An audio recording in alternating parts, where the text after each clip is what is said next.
Bismillahirrahmanirrahim. Assalamualaikum warahmatullahi wabarakatuh. Alhamdulillahi ala ihsanih wa syukru lahu ala taufiqihi wa amtinani. Asyhadu an la ilaha illallah wahdahu la syarika lahu ta'dhiman li sya'nihi. وأشهد أن محمدا عبده ورسوله الداعي إلى رضوانه صلوات الله وسلامه عليه وعلى آله وصحبه وإخوانه أما بعد. Hadirin wa hadirat kaum muslimin wa muslimat a'azzakumullah jami'an. Segala puji milik Allah Azza wa Jalla atas segala limpahan rahmatnya kepada kita semua, khususnya pada kesempatan yang berharga kali ini, di mana Allah Subhanahu wa taala selalu memudahkan langkah kita untuk menghadiri majelis ilmu, di mana majelis ilmu adalah sumber dari kekuatan iman kita dalam menjalani atau mengarungi sulitnya hidup dunia ini. Kemudian salawat dan salam semoga senantiasa tercurah kepada Nabi Muhammad sallallahu alaihi wasallam, sosok teladan yang terbaik yang mengemban amanah dan dakwah sunnah, dakwah tauhid dengan jujur dan sebaik-baiknya. Juga salawat dan salam semoga senantiasa tercurah kepada sahabatnya, keluarganya, dan umatnya yang meneruskan dakwahnya, yang menjalankan serta menghidupkan sunnahnya hingga akhir zaman. Hadirin dan hadirat kaum muslimin wal muslimat a'azzakumullah. Yang namanya tauhid itu adalah ajaran yang benar, yang datangnya dari Allah Subhanahu wa taala. Dan keberadaan tauhid di sisi umat Islam layaknya ruh yang apabila seseorang kehilangan ruh maka akan meninggal. Maka begitu pula apabila seseorang kehilangan tauhid maka akan mati keimanan yang benar dalam dirinya. Tauhid yang baik, tauhid as-sahih yang benar, ini adalah tauhid yang turun dari Allah Subhanahu wa taala. Adapun keyakinan-keyakinan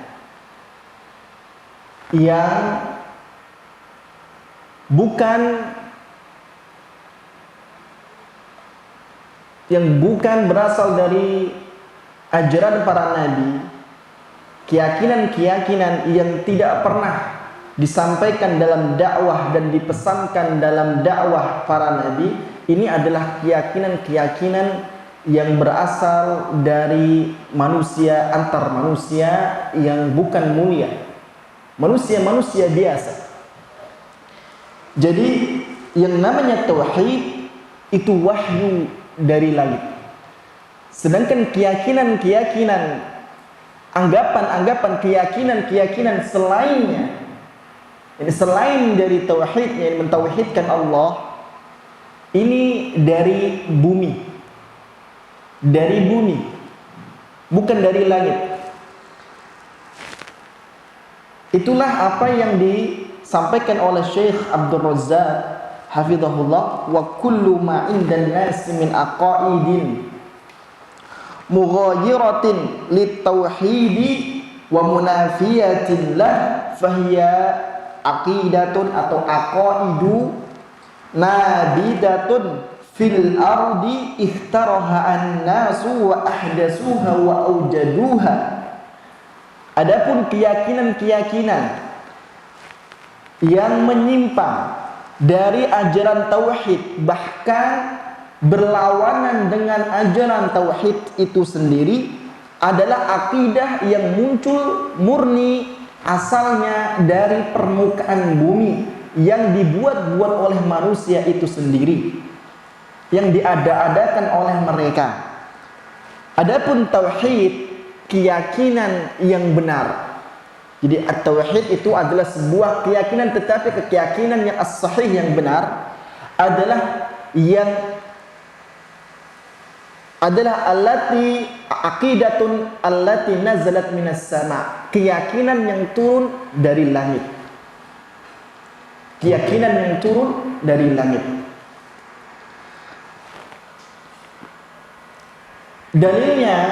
Dalilnya adalah surah An-Nahl. Surah An-Nahl ayat ke-1 dan 2. Ata amrullah fala tasta'jiluh. Niscaya akan datang ketetapan dari Allah, maka kalian jangan terburu-buru ingin menyegerakannya. Subhanah, maha suci Allah, wa ta'ala, dan maha tinggi, amma yusyrikun, dari apa yang mereka sekutukan. Yunazzilul malaikata birruhi min amrihi, dialah Allah zat yang menurunkan malaikat dengan wahyu dari perintahnya kepada siapa yang Allah kehendaki dari hambanya.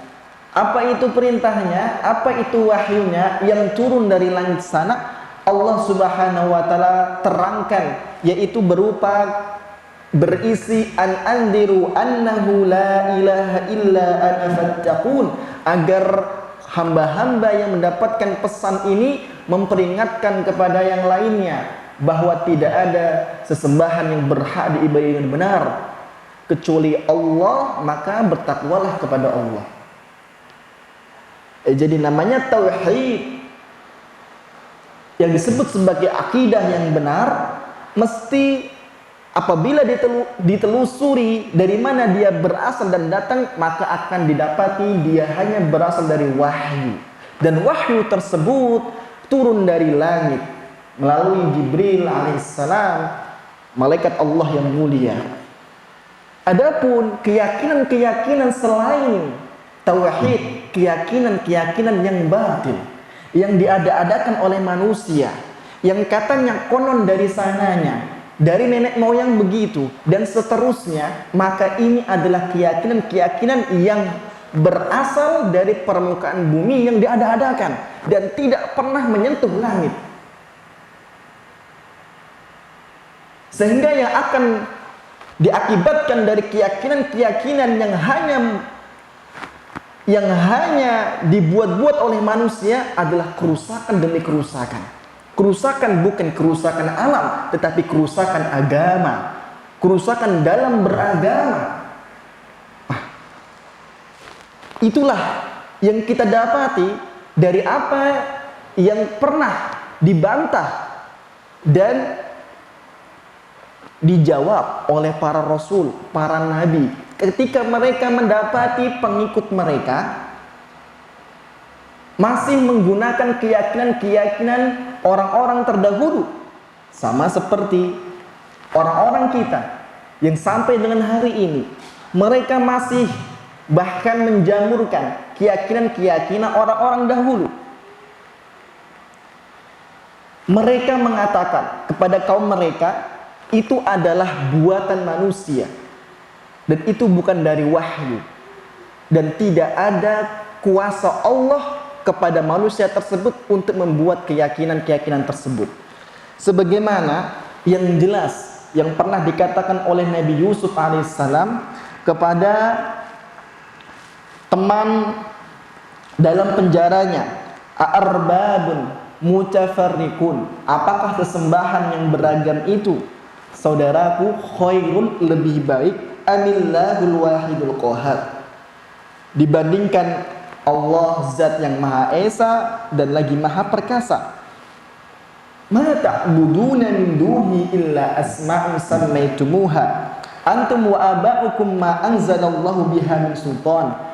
Apa yang kalian sembah selain dari Allah tidaklah atau melainkan hanyalah nama-nama yang kalian buat sendiri dan ayah-ayah kalian buat, yang tidak Allah berikan kekuasaan kepada mereka, tidak Allah izinkan mereka untuk melakukan demikian. Allah Subhanahu wa taala tidak memilih bapak-bapak mereka sebagai penerus atau penerima wahyu. Allah tidak menurunkan kepada bapak-bapak mereka kuasa untuk membuat-buat keyakinan-keyakinan tersebut. Itu dibantah dengan jelas dan disebutkan oleh Allah Subhanahu wa taala, lalu diabadikan dalam Al-Qur'an Al-Karim sampai dengan hari ini. Itu artinya yang namanya keyakinan yang salah, keyakinan yang tidak benar, ini selalu saja berhubungan dengan orang-orang terdahulu dan tidak pernah diangkat dan tidak pernah dikaitkan dengan yang namanya wahyu dari langit atau berasal dari nabi ataupun rasul yang telah diizinkan oleh Allah untuk menyampaikan pesan dan wahyu Allah Azza wa Jalla. Tidak ada. Maka bisa dikatakan, kenapa seorang wanita yang hamil tidak boleh berdiri di depan pintu? Kenapa demikian? Kenapa demikian? Maka mereka tidak akan mendapatkan jawaban dari seorang nabi manapun. Atau sampai ada klaim bahwa turun kepada mereka Jibril mewahyukan hal tersebut. Ini semua adalah kedustaan. Ini adalah keyakinan-keyakinan yang menyimpang, yang tidak benar.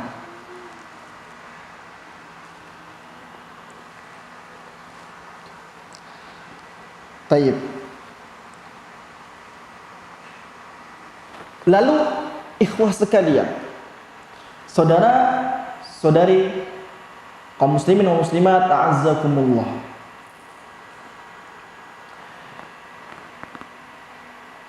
Ketika Nabi Shallallahu Alaihi Wasallam meninggal dunia, maka dakwah tauhid kemudian diperjuangkan kembali oleh murid-muridnya Nabi Muhammad Shallallahu Alaihi Wasallam, ini kaum sahabat.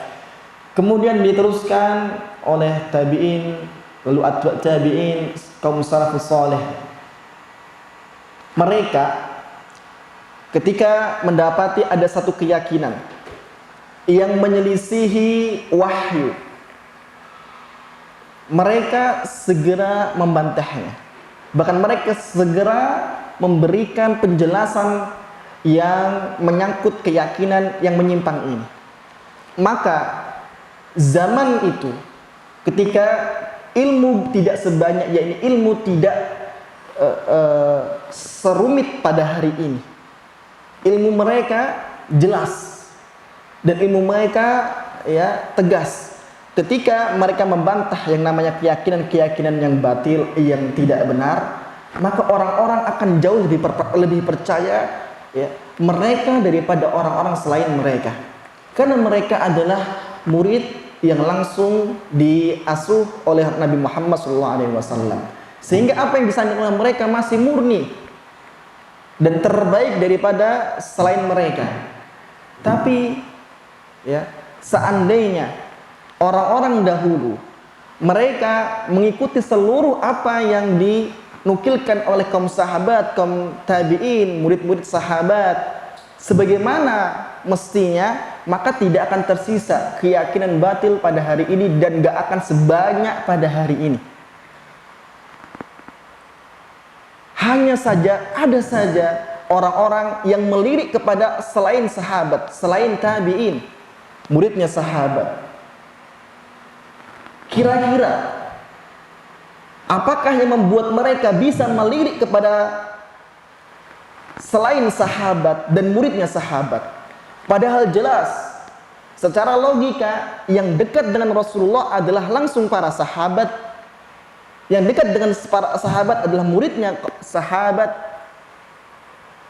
Tapi kenapa mereka mengikuti orang-orang selain muridnya sahabat? Ada orang-orang yang pintar, yang juga ditokohkan, yang katanya juga termasuk murid yang baik, tetapi lalu dia dipalingkan oleh Allah dari jalan yang benar. Setelah dipalingkan dari jalan yang benar, diikuti oleh banyak orang. Kira-kira apa yang menjadikan banyak orang mengikuti selain kaum sahabat dan tabi'in, muridnya kaum sahabat? Tidak lain adalah karena adanya akal yang belum jernih, dan adanya bisikan yang kuat dari syaitan yang meneruskan sampai dengan hari ini.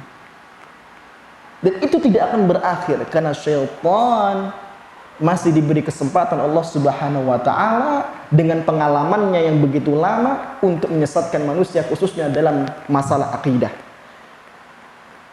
Sehingga kenapa masih ada orang yang mengikuti? Padahal jelas-jelas kaum sahabat ketika itu jadi sorotan dalam beragama, kaum tabi'in. Islam ini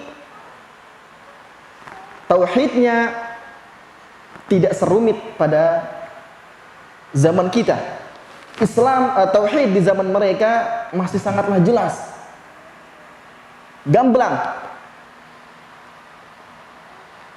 Bahkan pemerintah mereka adalah orang-orang yang memperjuangkan tauhid juga, Khulafa Rasyidin. Dan setelah mereka,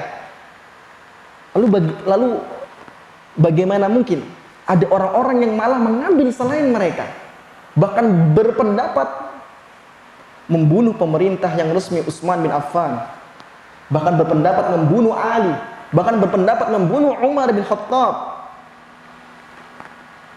Dari mana kalau bukan datangnya dari syaitan? Jadi akidah yang buruk, yang menyimpang, yang ada pada hari ini,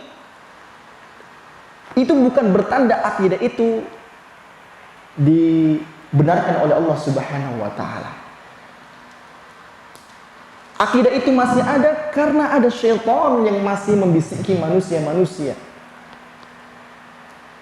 Dan syaitan masih diberi kesempatan sampai dengan hari dibangkitkan, hari kebangkitan, hari akhirat.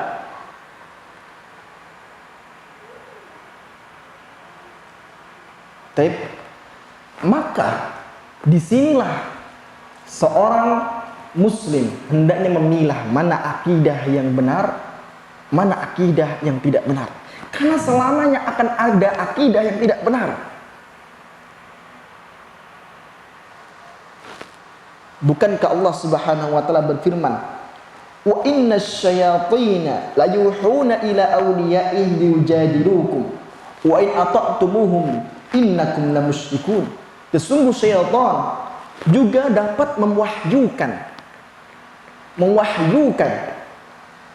kepada kawan-kawan mereka agar mereka membantahmu. Jika kamu menuruti mereka, mentaati mereka, maka kamu akan menjadi orang musyrik. Wa kadzalika ja'alna likulli nabiyyin aduwwan syayatinal insi wal jinn yuhi ba'duhum ila ba'd zukhrufal qawli ghurura. Dan kami jadikan untuk setiap nabi musuh-musuh dari kalangan jin dan manusia yang mereka saling mewahyukan sesama mereka. Untuk apa tujuannya? Ya untuk menggagalkan dakwah para nabi. Hal unabbiikum ala man tanazzalu syayatin. Apa kamu ingin aku kabarkan kepada siapa syaitan itu turun? Tanazzalu ala kulli affakin asim. Syaitan turun pada setiap orang yang banyak berdusta dan lagi banyak berbuat dosa. Artinya syaitan diberi kesempatan oleh Allah Subhanahu wa taala untuk membisikkan keburukan kepada manusia. Sehingga akan tetap ada yang namanya akidah-akidah yang tidak baik ini. Yang terpenting bagi kita, ya, bukan menunggu hilangnya akidah yang tidak baik ini, tetapi bagaimana kita bisa membedakan mana akidah yang sahih, akidah yang benar, dan mana akidah yang tidak benar. Dari usaha belajar kita untuk mengenali di antara dua akidah tersebut. Akidah yang benar, ikhwas sekalian, selalu apabila ditelusuri, dia akan berkaitan dengan wahyu Allah Subhanahu wa taala. Adapun akidah yang menyimpang, ini tidak lain adalah akidah yang selalu dikaitkan dengan orang-orang yang terdahulu. Katanya. Dan karena akan ada selalu akidah yang tidak baik ini, akidah yang menyimpang ini. Maka di zaman dulu, terlebih di zaman sekarang yang disebut sebagai zaman yang bergejolak, di dalamnya banyak fitnah. Fitnah ini adalah, kata para ulama, sesuatu urusan dunia, berbagai macam rupanya, bentuknya, yang mereka punya sifat yang sama, yakni menghalangi seseorang untuk segera beribadah kepada Allah Subhanahu wa taala. Banyak sekali pada zaman ini hal-hal yang Masya Allah tidak ada di zaman sebelumnya, dan ini semua berpotensi menghalangi seseorang beribadah kepada Allah dengan benar dan khusyuk, dengan ikhlas. Artinya fitnah itu di zaman sekarang ya sangatlah ancamannya besar dan mengerikan, mengkhawatirkan. Bahkan Rasulullah mengatakan dalam hadisnya, pada pagi hari seseorang bisa mukmin, di sore hari dia bisa kafir. Di sore hari dia mukmin, pagi hari dia bisa kafir. Hitungannya bukan bulan, tetapi hitungannya adalah jam. Maka ini menunjukkan fitnah yang melalaikan dan menghalangi seseorang untuk istiqomah di atas akidah yang benar, di atas ibadah, sangat mengancam dan mengkhawatirkan. Maka di zaman ini kita sebagai seorang muslim sangat-sangat ditekankan memperhatikan penjagaan kita terhadap akidah yang benar. Setelah kita bisa memilah mana akidah yang benar dan mana akidah yang menyimpang. Dan kalau kita cermati, Syekh Muhammad bin Abdul Wahhab rahimahullah di zamannya, di abad ke-12, di mana ketika itu di Jazirah Arab merata, atau kebanyakan dari mereka, mayoritas masyarakatnya melakukan sikap ghulu, berlebihan kepada orang-orang soleh, sampai dengan mereka menjadikan yang katanya adalah kuburan saudara Umar bin Khattab, Zaid bin Khattab, sebagai tempat beribadah. Bahkan bukan hanya mereka, di tempat-tempat terpencil pun sudah kembali mereka melakukan praktek-praktek kesyirikan, sehingga Syekh Muhammad bin Wahhab kemudian menjadikan prioritas dakwahnya adalah bagaimana manusia meninggalkan kesyirikan, mengangkat mereka dari kubangan kesyirikan untuk ditempatkan kepada tauhid yang sahih, yang murni, akidah yang benar. Ternyata kalau kita telusuri dari kitab yang ditulis pada saat itu, dari karangan beliau, Kitab Tauhid, yang antum mungkin kita semua mengetahuinya, disebutkan bagaimana penjagaan Nabi SAW terhadap akidah yang benar ini, bagaimana Rasulullah merawatnya. Disebutkan dalam dua bab. Bab yang pertama, bab maja'a fi himayatin Nabi janabat tauhid, bab seputar penjagaan Nabi terhadap tauhid, bahkan terhadap bagian tauhid, wasadhi kulla tariqin yusilu ila syirk, dan menutup segala akses celah yang menghantarkan kepada kesyirikan. Diulang lagi pada bab selanjutnya, bab maja'a fi himayatin Nabi hamad tauhid, bab penjagaan Nabi SAW terhadap tauhid. Hamad tauhid, kata para ulama, adalah bagian luar tauhid. Jadi Rasulullah SAW digambarkan dalam buku ini, dan buku ini ditujukan untuk menghidupkan kembali, memberi keterangan dan penjelasan untuk manusia bagaimana beribadah dan bagaimana mentauhidkan Allah Subhanahu wa taala. Dan ternyata Masya Allah ditemukan di dalam bab tersebut, dalam kitab tersebut, dua bab besar ini, yakni Rasulullah Shallallahu Alaihi Wasallam adalah orang yang pertama kali yang langsung menjaga tauhid, akidah yang sahihah dengan penjagaan yang mungkin setiap kita tidak pernah melakukannya atau kurang memperhatikannya. Rasulullah SAW disebutkan beliau menjaga tauhid, akidah yang sahihah yang berasal dari wahyu, berasal dari langit ini, berasal dari Allah, bersumber dari firman Allah. Rasulullah menjaganya ya, dari dalam tauhid dan juga sampai dari luar tauhid.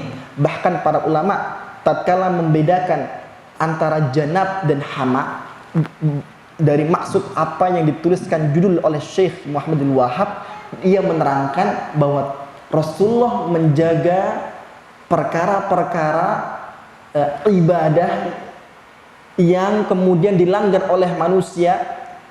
Dijelaskan kembali bahwa ibadah ini yang benar seperti ini, atau perkara-perkara yang mubah, yang bukan ibadah tetapi bisa menghantarkan kepada kesyirikan, sebagaimana Rasulullah melarang kesyirikan.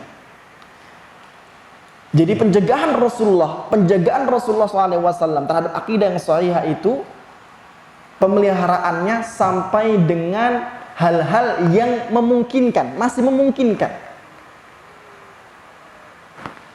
menjerumuskan kepada kesyirikan, maka Rasulullah SAW melarangnya, menahannya, menutup segala celahnya.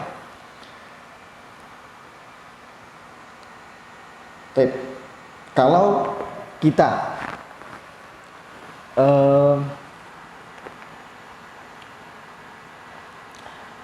kita melewati sebuah jalan yang dikatakan jalan yang berbahaya, ada banyak ancaman, copetan, pembegalan. Saya kira naluri kita, ya, sekalipun ini jalan lebih dekat daripada jalan yang lainnya, naluri kita adalah kita lewat jalan yang jauh pun nggak apa-apa, sejauh-jauhnya lah. Yang penting nggak deket jalan ini. Itu naluri manusia.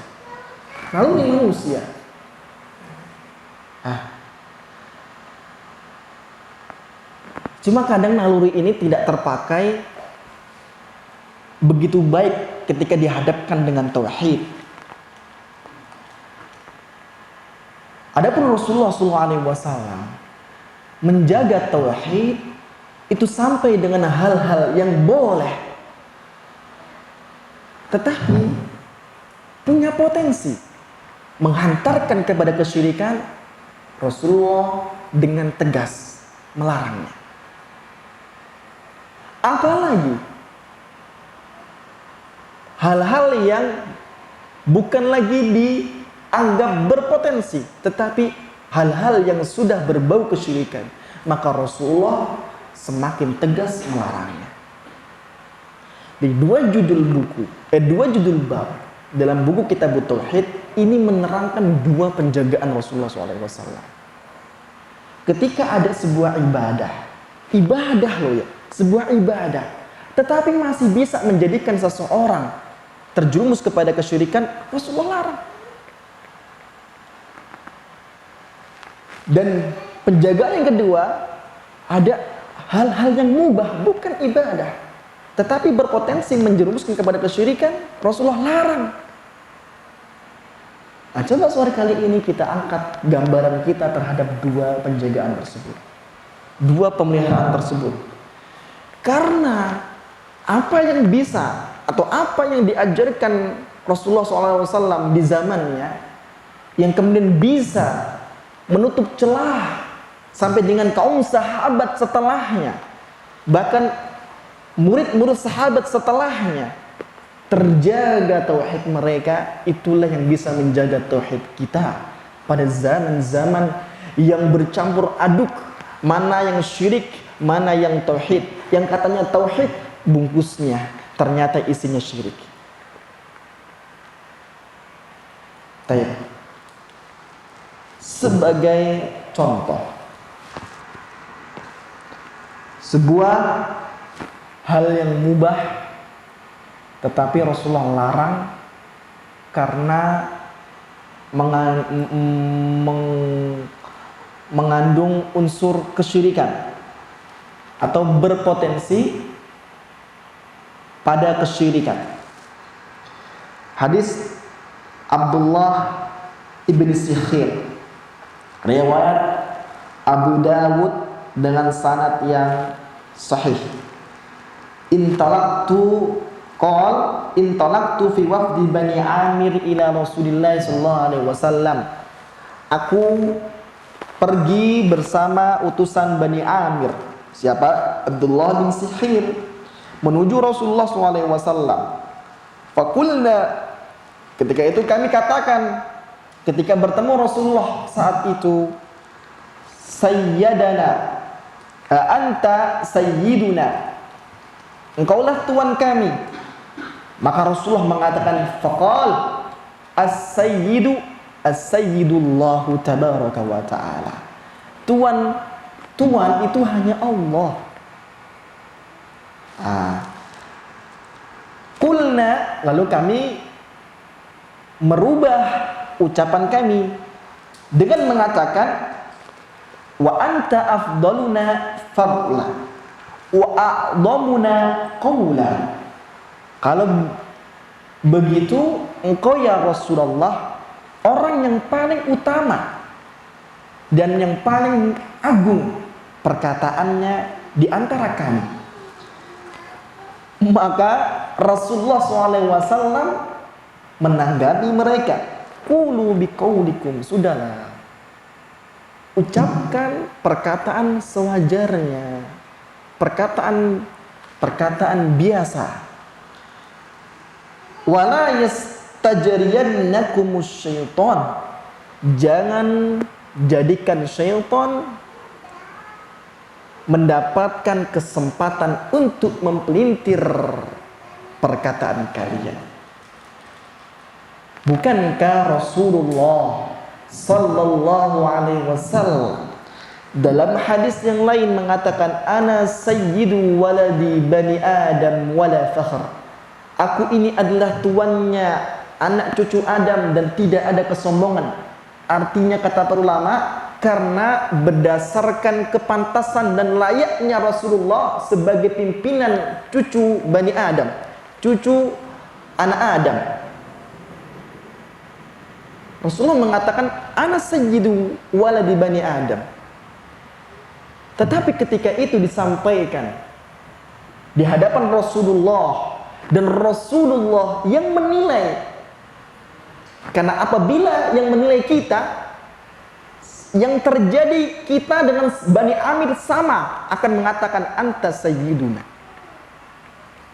Karena kita yang tidak tahu berat ucapan yang kita sampaikan, yang tidak pernah atau sering meremehkan perkataan-perkataan yang kita ucapkan sehari-harinya, maka kita akan sama seperti Bani Amir. Kan Rasulullah sallallahu alaihi wasallam yang menerima ucapan ini, seketika Rasulullah mengatakan dan membalas as-sayyidullah, langsung Rasulullah tutup celahnya. Padahal boleh dan layak beliau mengatakan dengan sendirinya.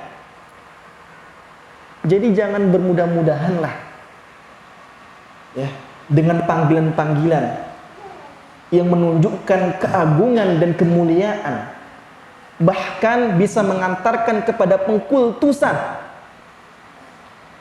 Sudahi, katakan sewajarnya. Hindari ucapan-ucapan seperti itu, karena kita nggak tahu persis. Akibat kita tidak pernah menimbang setiap perkataan kita, akibat dari perkataan-perkataan kita tersebut, efek pengaruh ke depannya perkataan-perkataan kita tersebut. Karena tidak ada Rasulullah di tengah-tengah kita. Yang ada adalah sabdanya, teladannya. Maka bagaimana Rasulullah menutup celah dan mengarahkan kaum sahabat untuk mengatakan perkataan-perkataan yang sewajarnya. Maka itu yang kita jadikan sunnah, itu yang kita jadikan panutan. Maka hati-hati dalam berucap. Apalagi kok kita sampai mengemis untuk dikatakan, untuk dipanggil dengan panggilan yang mulia. Sampai marah apabila ada orang yang memanggil dengan panggilan yang salah, yang tidak tepat dengan kemuliaannya. Dari mana datangnya anggapan-anggapan ini? Mereka yang menganggap bahwa panggilan yang ditujukan kepada mereka salah apabila tidak sesuai dengan kemuliaan mereka, tidak lebih mulia daripada Rasulullah SAW, dan tidak lebih tahu beban ucapan yang sedang disampaikan kepadanya. Justru kuatnya tauhid, sehatnya akal apabila seseorang mengikuti panutannya, teladannya. Rasulullah mengatakan qulu biqaulikum, ucapkan perkataan sewajar, panggil dengan panggilan yang umumnya saja. Abdullah wa rasuluhu, akunya hambanya Allah dan Rasulnya. Selesai. Baik. Kemudian hadis Anas bin Malik. Hadis Anas bin Malik radhiyallahu anhu, riwayat Imam Nasa'i dengan sanad yang sahih. Anna nasan qalu. Ada manusia yang mengatakan. Ya, ada orang yang mengatakan kepada Rasulullah SAW. Ya Rasulullah, wahai Rasulullah, ya khairana wa bana khairina, wahai orang terbaik kami dan putra orang terbaik kami, wa sayyidana wa bana sayyidina, tuan kami dan putra tuan kami. Faqal, maka Rasulullah di hadapan banyak orang, di hadapan banyak orang, Rasulullah mengatakan, ya ayyuhan nas, wahai manusia sekalian, qulu biqaulikum, katakan ucapan-ucapan yang umumnya saja. Wala yastahwiyannakumus syaitan, jangan syaitan berkesempatan untuk menggelincirkan perkataan kalian. Ana Muhammadun Abdullah wa Rasuluh, aku adalah Muhammad, hambanya Allah dan utusannya. Ma uhibbu an tarfa'uni fawqa manzilatil lati anzalani Allahu azza wa jal. Aku tidak suka kalian mengangkat derajatku atas derajat yang telah Allah pilihkan untukku. Insyaallah. Itulah Rasulullah SAW. Itulah Rasulullah SAW. Menutup celah. Padahal benar, Rasulullah adalah orang yang terbaik. Dan putra dari orang terbaik itu tidak salah. Tidak salah. Tapi Rasulullah SAW memandang perkataan itu akan menjadi celah terjatuhnya manusia terhadap hulu berlebihan dengan orang-orang soleh dan para nabi. Maka Rasulullah tidak mau. Rasulullah menghindari, bahkan Rasulullah memberikan arahan untuk mengatakan yang sebenarnya. Untuk mengatakan yang sebenarnya. Ya.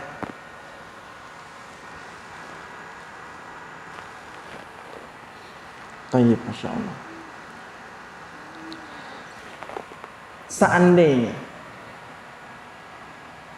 Rasulullah SAW tidak memperingatkan ini, saudaraku sekalian, akan ada umat-umat setelahnya, yaitu orang-orang setelah kaum sahabat dan orang-orang yang masih memiliki tauhid yang murni menjadikan dalil untuk memuji dirinya dan mengagung dan mengangkat dirinya di atas kedudukan yang Allah berikan atau Allah pilihkan untuknya.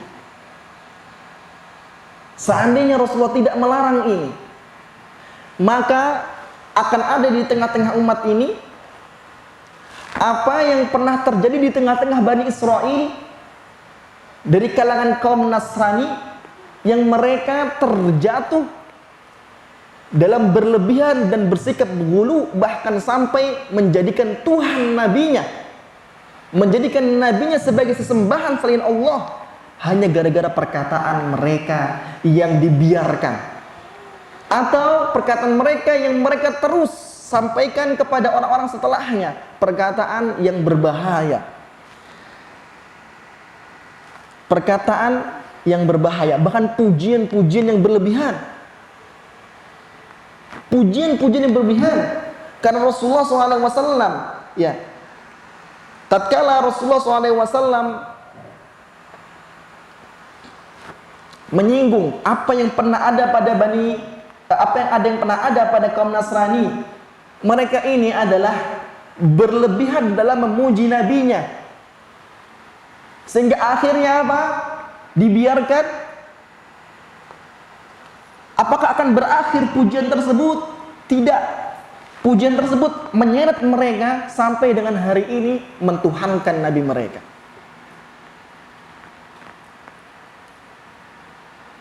Waktunya nggak sebentar, lama memang.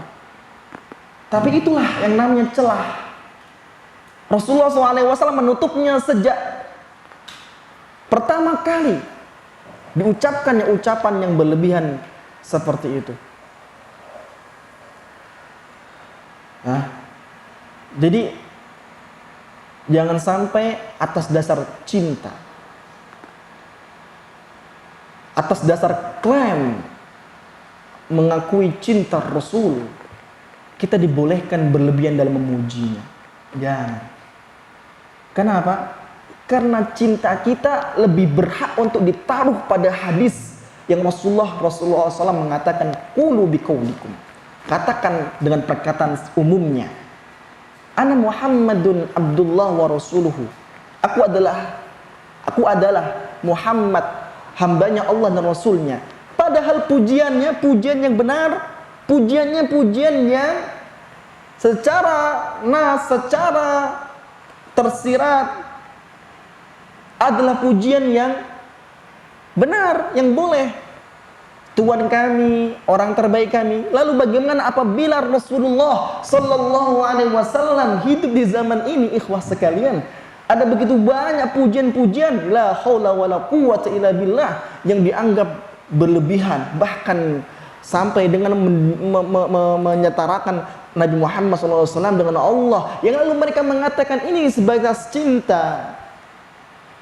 Inilah cinta yang sempurna. Ini hanya klaim. Cinta mereka sangat pantas untuk ditaruh kepada hadis ini, hadisnya Rasulullah SAW. Karena pada zatnya Rasulullah sekarang tidak ada, yang ada adalah pada hadisnya. Maka kita lihat bagaimana hadisnya.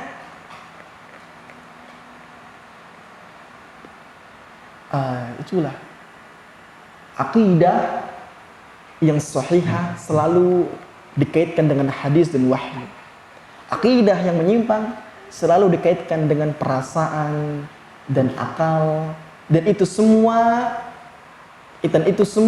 akal dan perasaan tempat permainannya syaitan, tempat diturunkannya wahyu syaitan. Karena Syekh Abdul Razak mengatakan, melalui perasaan seseorang merasa, memiliki pengalaman dan mimpi. Melalui akal seseorang berpikir, beranggap dan berlebihan dalam akalnya sampai menyimpang. Dan itu semua adalah tempat turunnya wahyu syaitan. Jadi begitulah Nabi Muhammad SAW dalam menjaga tauhid ini. Bayangkan, akhirnya Rasulullah SAW mendapatkan hadiah kaum sahabat di atas tauhid, generasi yang cukup lama. Kita ingin seperti itu. Kita ingin hidup dan menghabiskan hidup ini dengan mempertahankan tauhid yang murni. Maka hindari setiap celah yang bisa menghantarkan kepada kesyirikan, sekalipun itu boleh. Sekalipun itu boleh.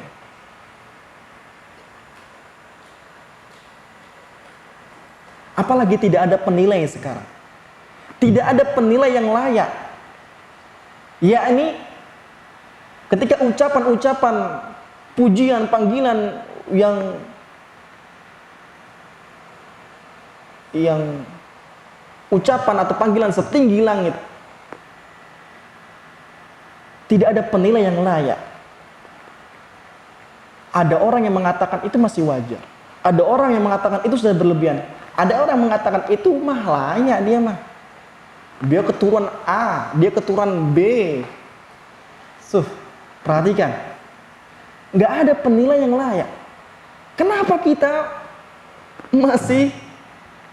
masih mau mengambil panggilan tersebut? Ternyata tidak ada penilai ucapan yang layak pada hari ini, penimbang ucapan yang layak pada hari ini. Setiap orang berselisih terhadapnya. Tinggalkan sudah. Karena Rasulullah SAW adalah penimbang yang layak. Penilai yang mana yang baik dan mana yang buruk. Tapi kalau kita kembali lagi pada hadis, selesai semua. Bahwa tinggalkan itu semua. Masya Allah. Tapi masih ada kan ya? Masih ada orang-orang yang akan haus dengan panggilan-panggilan mulia. Kenapa? Adem tahu kenapa panggilan mulia itu sangat dicintai? Karena panggilan mulia itu mendatangkan dunia, harta, jabatan, sanjungan, hal-hal yang menarik dalam dunia. Itu adalah pemikat yang sangat-sangat getol untuk orang suka panggilan yang mulia. Ikhwan wa akhwat, saudara-saudariku kaum muslimin muslimat, azakumullahu jami'an. Kita lanjutkan.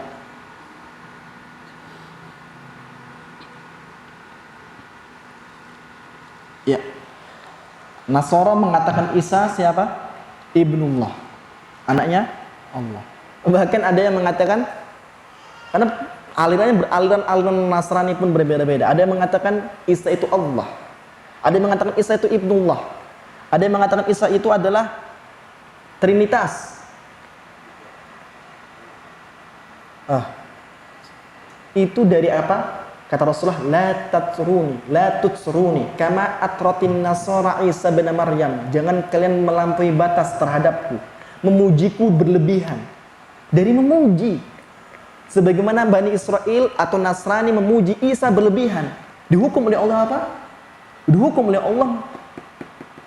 Ya, Nasrani sampai sekarang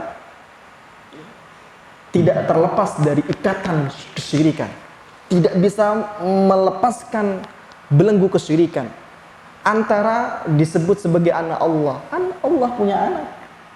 Lam yalid wa lam yulad, Allah tidak beranak dan tidak diperanak dan tidak dilahirkan. Dikatakan sebagai Allah, sebagai sesembahan, dikatakan sebagai yang ketiga. Dan itu semua hukuman dari Allah, dari pujian yang melampaui batas. Jadi apabila ada kaum muslimin yang kemudian membaca hadis ini, dan hadis ini hadis sahih, dan kemudian hadis ini menerangkan bahwa tidak boleh berlebihan dalam memuji, maka apabila ada dari mereka menegur saudara-saudaranya untuk tidak berlebihan memuji, ini adalah suatu hal nasihat sesama kaum muslimin, bukan karena iri atau dengki atau ketidaksukaan atau benci, bukan. Karena kalau tidak, kita akan dihukum sama seperti Bani Israel nantinya. Makanya harus ada orang-orang yang selalu mengingatkan orang lain agar pentingnya penjagaan tauhid ini. Maka ini akan kita terus angkat pembahasan-pembahasan semacam ini untuk mengingatkan bagaimana loh ini Nabi kita Muhammad SAW memperjuangkan dan mencontohkan penjagaan yang begitu ketat terhadap tauhid itu sendiri. Agar kita dihadiahkan sebagaimana Rasulullah telah mendapatkan kemuliaan dengan tauhidnya untuk kaum muslimin, khususnya kaum muslimin Indonesia di zaman-zaman semacam ini. Jangan pernah bosan, jangan pernah takut. Sampaikan yang seperti ini. Kabarkan kepada mereka, jelaskan. Karena ada banyak di sana orang-orang yang tidak tahu. Karena ada banyak orang-orang yang mengira cabang dari mata air adalah yang terjernih. Padahal yang terjernih adalah mata air, bukan cabangnya. Ada orang-orang yang hanya bisa melihat cabang mata air. Karena belum ada yang menuntun mereka untuk melihat ke mata airnya langsung. Dia hanya tahu bahwa keyakinan, anggapan, ajaran-ajaran yang menyuruh untuk memuji berlebihan kepada orang alim ataupun itu kepada Nabi Muhammad SAW, dikira itulah yang terbaik, dikira itulah yang benar. Sebagai kecintaan selalu diangkat atau selalu dilandaskan atas kecintaan dan kecintaan. Mereka nggak tahu ada mata air di sana. Maka saatnya kita sampaikan, kita giring mereka untuk mengenali ini loh mata airnya. Bahwa mata air itu lebih jernih. Kata Syekh Abdul Razak, orang yang meyakini keyakinan yang menyimpang sebagai keyakinan yang paling benar karena mereka tidak pernah melihat keyakinan yang benar itu. Tidak pernah melihat mata air langsung. Dan begitulah kalau kita ke gunung, kita akan mendapatkan banyak cabang mata air. Dan kita akan sekilas mengatakan itulah air yang jernih. Padahal di sana ada yang lebih jernih, akhi, mata airnya. Itulah kenapa banyak manusia menganggap keyakinan-keyakinan yang sampai kepada mereka yang benar. Karena mereka belum pernah merasakan keyakinan yang sesungguhnya. Karena nggak gampang bisa melihat, ya, membedakan air yang jernih, kemudian dia sudah terkotori atau belum. Cabang mata air, orang akan melihat sekilas jernih, padahal di sana ada kotoran-kotoran yang kecil yang tidak bisa ditemukan sekali melihat. Begitu pula keyakinan-keyakinan yang salah. Di sana ada penyakit, ada kesalahan, kekeliruan yang dibungkus atau dicampur dengan anggapan-anggapan yang dianggap benar, sehingga mereka sulit untuk membedakan. Maka kenalkan dengan mata airnya langsung, ajak mereka untuk langsung datang ke mata airnya. Maka itu pusat kejernihan.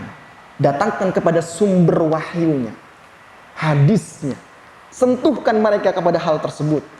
Niscaya mereka akan bisa membedakan mana yang jernih dan mana yang jernih tetapi sudah terkotori. Jernih tetapi sudah ada kotorannya. Permisalan yang menarik dari Syekh Abdul Razak, Masya Allah. Sulit memang. Anda bisa lihat ya, aliran air itu kayak lihat jernih ya. Tapi ternyata dilihat lebih dalam lagi, pakai cahaya ada banyak kotoran-kotoran kayak kecil-kecil yang nggak bisa dilihat oleh mata telanjang atau sekilas atau satu kali tatapan. Jadi kalau mata air lah, antum langsung minum. Bukan hanya bersih, jernih, segar. Itulah sumber yang asli. Itulah sumber yang asli dari tauhid wahyu. Baik. maka jangan pernah takut, jangan pernah putus asa, terus. Karena kita tidak mau, ya, kita nggak mau dihukum dengan hukuman yang sama yang menimpa Bani Israel, kaum Nasrani, kaum Yahudi yang mengatakan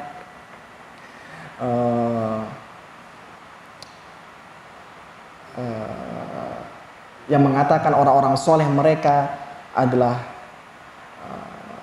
ibnullah, anaknya Allah.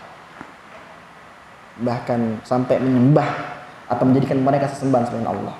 Sekarang penjagaan Nabi terhadap sebuah ibadah itu benar sebuah ibadah, tetapi Rasulullah tidak membolehkannya karena ada unsur atau potensi menjadi celah kepada kesyirikan.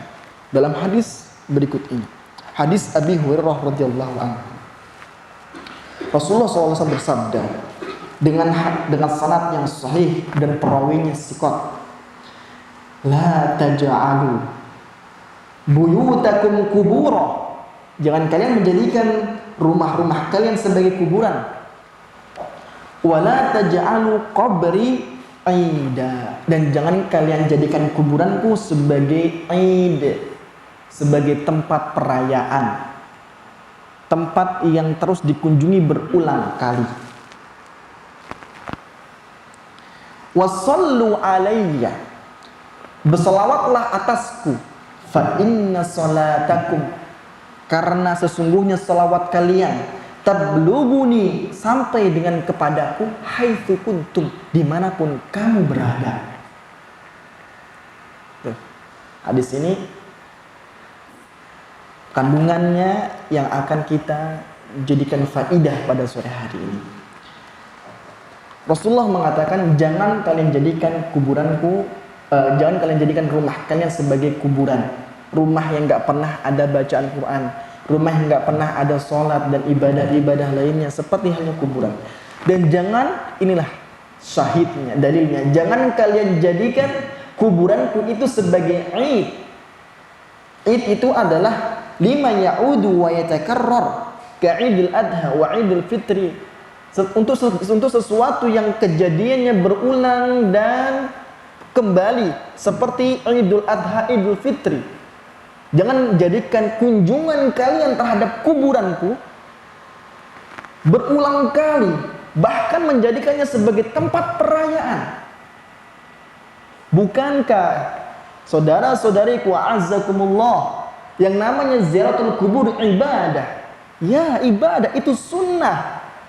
Karena Rasulullah SAW dalam hadis yang lain mengatakan, zurul kubur fa innaha tudzakirukumul akhirah, kunjungilah kuburan karena kuburan tersebut mengingatkan kalian tentang akhirat. Cuma sebatas mengingatkan tentang akhirat, nggak ada yang lain. Mengingatkan tentang kematian dalam hadis yang lain. Dulu aku larang kalian untuk menziarahi kubur. Sekarang fazuruha, kunjungilah, ziarilah kuburan tersebut. Ini sunnah, ini ibadah. Tetapi apabila ini, ya Masya Allah, menjadi celah untuk menjerumuskan manusia kepada kesyirikan, kepada berlebihan, bahkan menjadikan sebagai tempat perayaan serta ibadah, maka ini dilarang oleh Rasulullah SAW. Ini kuburannya Rasulullah SAW. Mengunjungi kuburan Rasulullah itu lebih mulia daripada mengunjungi kuburan selainnya. Itu pun bila kunjungannya terjadi berulang kali, dianggap sebagai perayaan, diyakini sebagai kemuliaan, yakni sebagai hal-hal yang lebih mulia daripada masjidnya, daripada Masjidil Haram, yang Rasulullah tidak pernah mengajarkan itu. Rasulullah hanya mengajarkan kuburan sebagai tempat mengingat akhirat. Rasulullah hanya mengajarkan bersalawat dan bersalam dan berdoa kepadanya, bersalawat, bersalam kepadanya, dan berdoa untuknya. Tidak ada yang lain. Ini dilarang oleh Rasulullah SAW. Apalagi kuburan selain Rasulullah SAW yang kemuliaannya gak seluruh manusia mengakuinya. Sebagian orang yang kemuliaannya di bawah kemuliaan Rasulullah SAW tidak pantas dibuat seperti itu. Dibuat perayaan, dibuat sebagai wisata religi.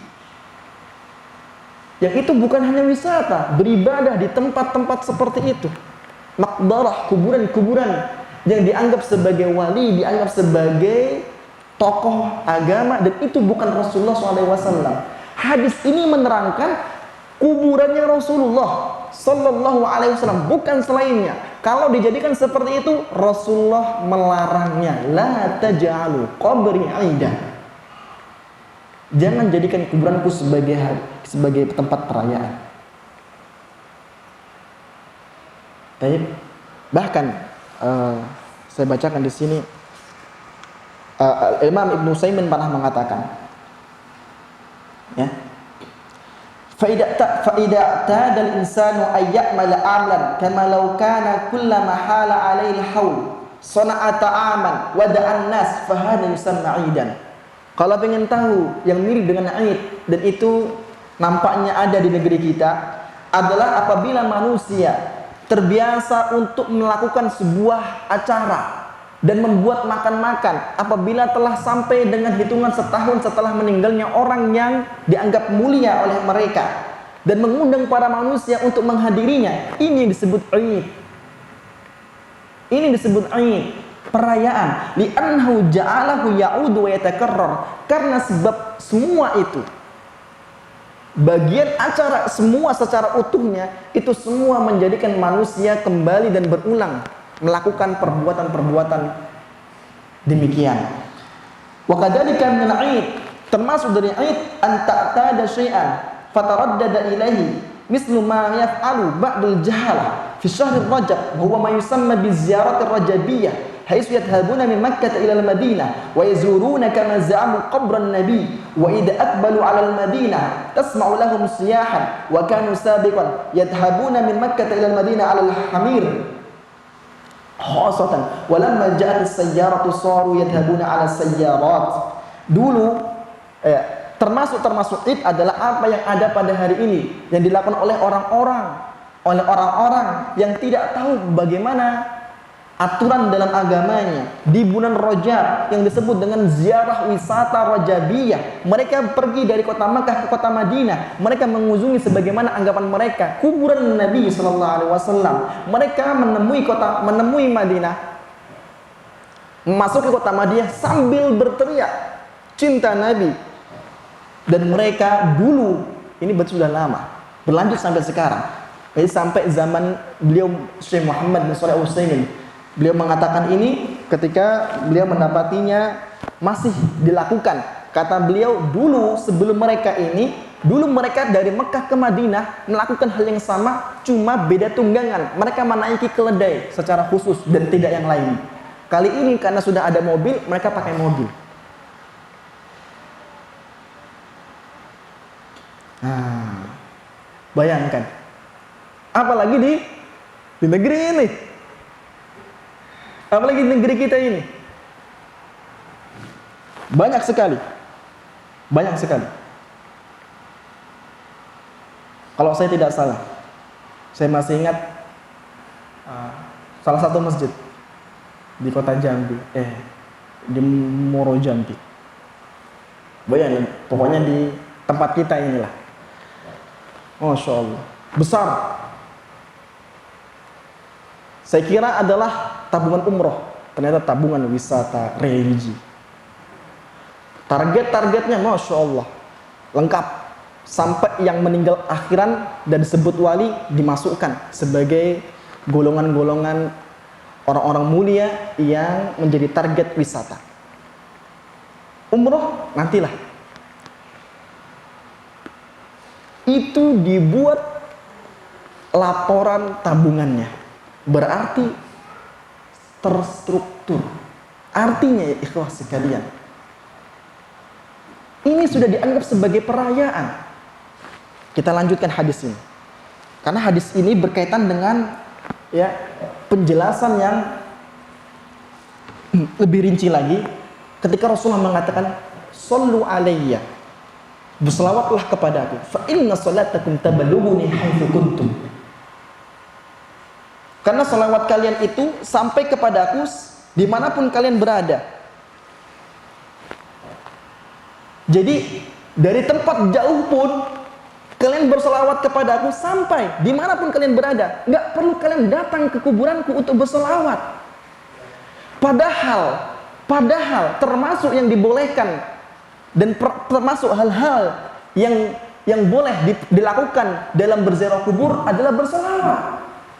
Bersalawat kepada Nabi sallallahu alaihi wasallam ketika di hadapan kuburannya. Tapi untuk datang jauh, melakukan safar, sekalipun melakukan praktek yang benar, tidak berlebihan, Rasulullah mengatakan sallu alayya fa inna salatakum tabalughuni haitsu kuntum. Selawatlah kepadaku, karena selawat kalian sampai kepadaku dimanapun kalian berada. Rasulullah melarang jangan bersafar di tempat kalian. Di tempat kalian selawat itu akan sampai. Bahkan disebutkan ya ketika Ali bin Al-Husain yang disebut Zainal Abidin, ya, Ali bin Husain bin Ali bin Abi Thalib, cucu dari sahabat Ali bin Abi Thalib, Zainal Abidin, mendapati ada seseorang yang diam-diam masuk memanjat ya kubah yang di atasnya yang di bawahnya adalah kuburan Nabi sallallahu alaihi wasallam dan coba memasukinya. Ketahuan oleh Ali bin Al-Husain. Lalu diambil orang tersebut, ditarik keluar orang tersebut dan dikatakan kepadanya ya, bahwa dia mendengar dari kakeknya yaitu Ali bin Abi Thalib bahwasanya Rasulullah SAW melarang untuk menjadikan kuburanku sebagai tempat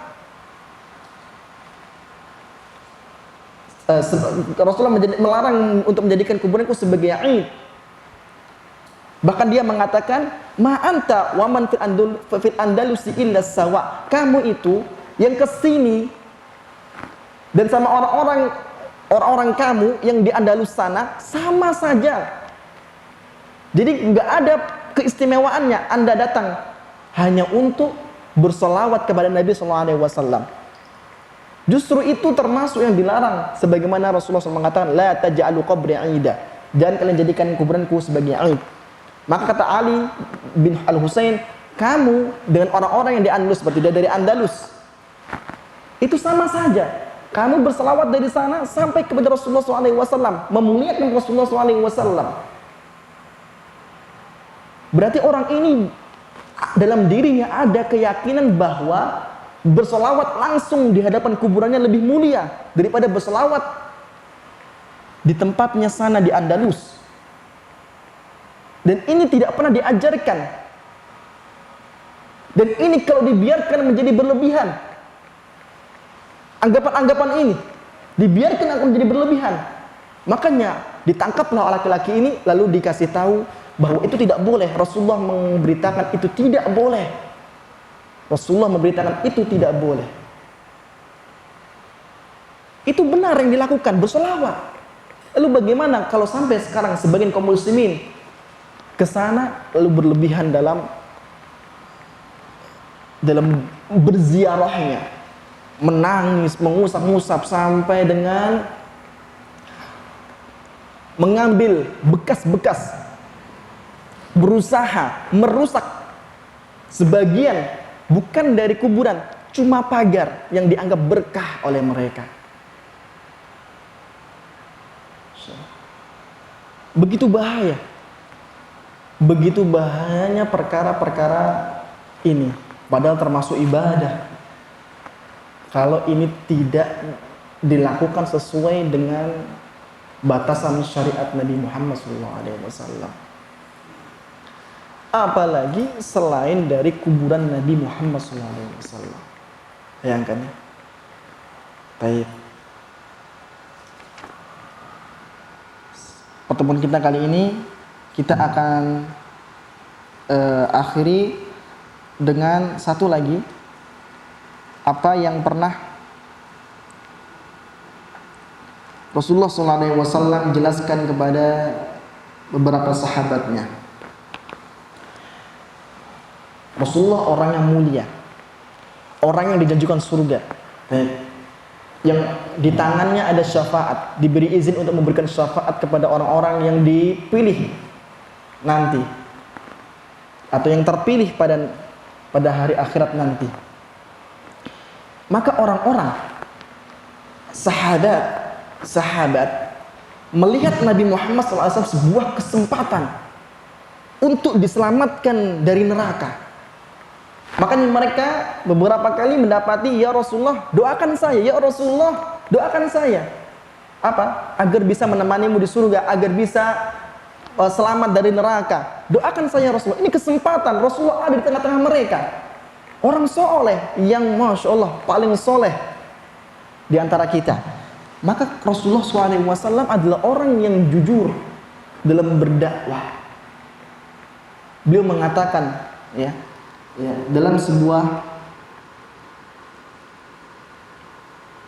hadis, ya, di mana Rasulullah SAW didatangi seorang laki-laki lalu mengatakan kepadanya, as'aluka murafaqataka fil jannah. Ya Rasulullah, aku minta untuk menjadi temanmu di surga. Maka Rasulullah SAW mengatakan apa? Apakah Rasulullah mengatakan sebagaimana yang dikatakan oleh orang sekarang? Yang mereka merasa mulia, yang penting kalian banyak cium, yang penting kalian banyak memberi, yang penting kalian dan seterusnya. Tidak, Rasulullah mengatakan, a'inni ala nafsika bikasratis sujud. Rasulullah mengembalikan orang ini kepada Allah. Bantu aku dengan engkau banyak sujud kepada Allah dengan benar. Luar biasa. Dan itu yang kita rasakan. Dan umumnya masyarakat kita rasakan. Ketika melihat ada sosok soleh, keturunan si A, wali katanya, itu akan menjadi target utama mereka untuk dimintai doanya, untuk diinikan, untuk diberi syafaat, untuk dimintai jaminan diampuni dosa dan seterusnya. Apapun yang mereka bisa kerjakan untuknya akan mereka korbankan segalanya. Kenapa sulit untuk mengatakan sebagaimana yang Rasulullah katakan? A'in, bantu aku ala nafsika bikasratis sujud. Bantu aku dengan banyak kamu beribadah kepada Allah. Beribadahlah kepada Allah. Aku ini nggak punya apa-apa, bahasanya seperti itu. Saya ini nggak punya jaminan, gitu. Tidak lain yang membuat berat itu terucapkan, melainkan hanya dunia. Dunia nampaknya telah menjadi perhatian dari kehidupannya.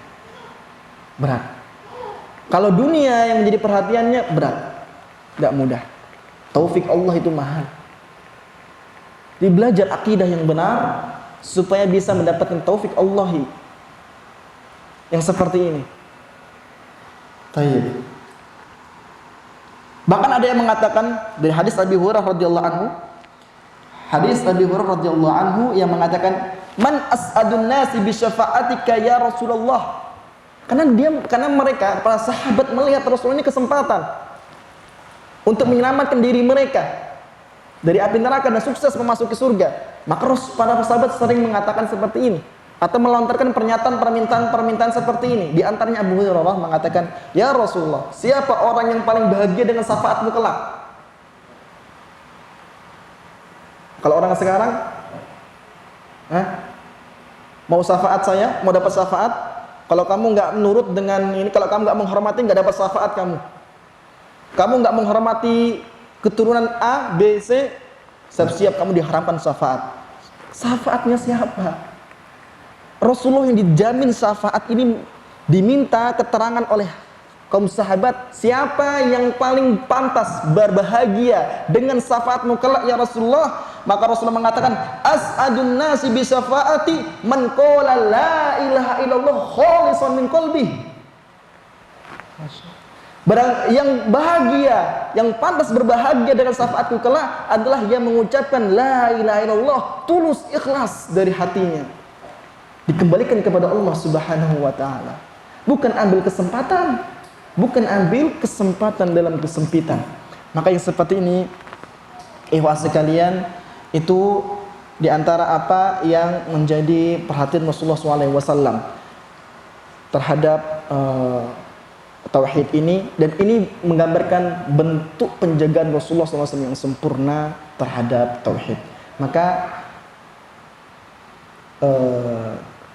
itu yang dapat kami sampaikan pada pertemuan kali ini. Kurang lebihnya kami mohon maaf. Ya, mungkin bila ada pertanyaan bisa disampaikan.